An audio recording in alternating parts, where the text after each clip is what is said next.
ஒரு இன்ஸ்டா பேஜில் ஒரு பொண்ணுக்கிட்ட ஒரு கேள்வி கேட்டிருப்பாங்க. தனிமை அப்படின்னா உங்களுக்கு என்ன ஞாபகம் வருது? அந்த பொண்ணு சொன்ன பதில் காஃபி.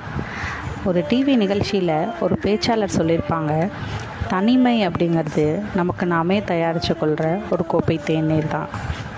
கல்யாணம் ஆன எல்லா பொண்ணுங்களுக்கும் காலையில் எழுந்து நமக்கு நாமே போட்டுக்கிற காஃபி இருக்குது பாருங்கள், ரொம்ப கஷ்டம். சரி, போட்ட காஃபியை நிம்மதியாவது குடிக்கலான்னு பார்த்தா அந்த காஃபி குடிக்க போகிறப்ப கரெக்டாக ஹஸ்பண்ட் எழுந்திரிச்சு வந்துடுவார். சரி, அவருக்கு காஃபி போட்டு குடிச்சிட்டு நம்ம குடிக்கலான்னு பார்த்தா பின்னாடியே பசங்க எழுந்திரிச்சு வந்துடுவாங்க.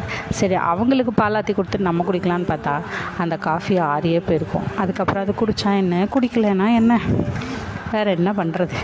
யாராச்சும் நம்ம காஃபி போட்டு கொடுத்தா நல்லா இருக்கும்னு தோணும். என்ன பண்ணுறது? ஆனால் நம்ம அம்மா வீட்டுக்கு போனாலோ இல்லை அம்மா நம்ம வீட்டுக்கு வந்தாலோ நமக்கு முன்னாடி எழுந்திரிச்சு நமக்காக காஃபி போட்டு வச்சுருப்பாங்க. அதை குடிக்கிறப்ப வர சுகம் பாருங்கள், வார்த்தையால் சொல்லவே முடியாதுங்க.